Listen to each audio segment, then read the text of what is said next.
Hello dear student, आज देखेंगे class 9 का चैप्टर है स्ट्रक्चर ऑफ एटम की आगे के टॉपिक देखेंगे। यहाँ पे हमको पढ़ना है रदरफोर्ड मॉडल ऑफ एटम। इससे पहले से पढ़े थे, तो नेक्स्ट हमको पढ़ना है रदरफोर्ड ऑफ मॉडल।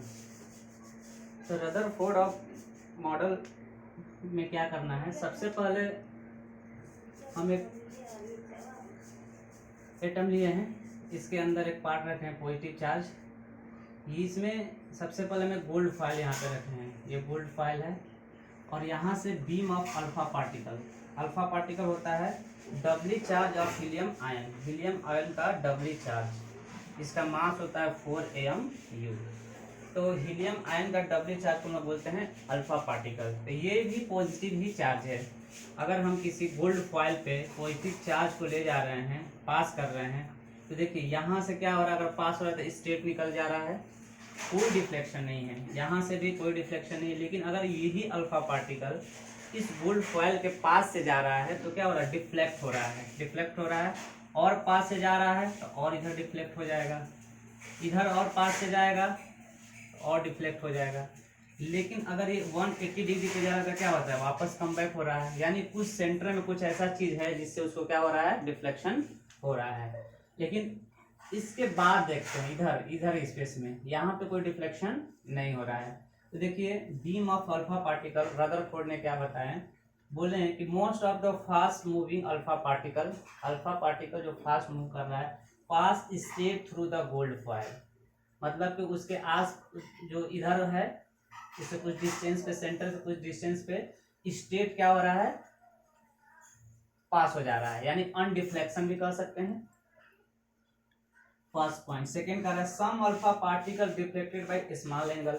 कुछ अल्फा पार्टिकल है जो क्या है, जैसे प्लस प्लस जब आता है तो क्या होता है, रिपेल होता है। तो जब ये प्लस इसके पास में जाएगा तो क्या हो रहा है, डिफ्लेक्शन हो रहा है। तो वही कह रहा है कि some alpha particle deflected by small angle, small angle से क्या हो रहा है, कुछ डिफ्लेक्ट हो जा रहा है। 1 out of every 12,000 particle appeared to rebound. 12,000 particle में कुछ जो है वो क्या हो जा रहा है, जैसे ये देखिए यहाँ गया 180 डिग्री पर और ये रिबाउंड हो गया, तो कुछ पार्टिकल रिबाउंड हो जा रहे हैं। तो कंक्लूजन क्या निकला, कंक्लूजन ये निकला कि most of the space inside atom is empty. देखिए एटम के मोस्ट ऑफ इनसाइड क्या है, इम्पटी है, तभी तो स्ट्रेट लाइन पास हो जा रहा है, नो डिफ्लेक्शन हो रहा है, अनडिफ्लेक्शन हो रहा है। तो वही कह रहा है most of the space inside atom empty as most alpha particle pass straight. ज्यादा से ज्यादा स्पेस क्या है, इम्पटी है, इसलिए जो रे है वो क्या हो रहा है, अल्फा पार्टिकल क्या हो रहा है, स्टेट ही पास हो जा रहा है। नेक्स्ट सेकेंड कह रहा है very few were deflected from there path positively charge occupy very little space. कुछ वेरी फ्यू वर डिफ्लेक्शन, कुछ जो अल्फा पार्टिकल है वो क्या हो रहा है, डिफ्लेक्ट हो रहा है ऑन देयर पाथ से, सही बात है। Third, a very small fraction of alpha particle deflected bye 180 degree.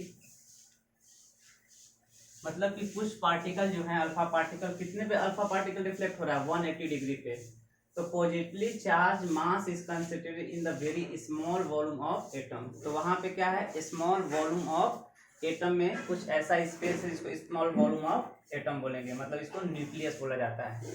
ठीक है, फीचर देखते हैं। करा एटम हैज 2 पार्ट। अब देखिए रदरफोर्ड ने बताया कि एटम हैज 2 पार्ट। कौन कौन सा है, atom has 2 part, nucleus and extra nucleus part. तो रदरफोर्ड ने क्या बताया कि जो एटम है उसमें 2 पार्ट है, न्यूक्लियस और एक्स्ट्रा न्यूक्लियस। लेकिन इससे पहले जो साइंटिस्ट बताए गए थे उसमें क्या बोले थे कि जो पॉजिटिव चार्ज चारों तरफ मतलब रहता है पूरे स्फीयर में, लेकिन ऐसा नहीं है, पॉजिटिव चार्ज उसके सेंटर में रहता है, इसको हम न्यूक्लियस बोलते हैं। और ये बोला एक्स्ट्रा न्यूक्लियस पार्ट, जिसके बाहर इलेक्ट्रॉन होते हैं। यानी वही है कि atom has 2 part, nucleus and extra nucleus part.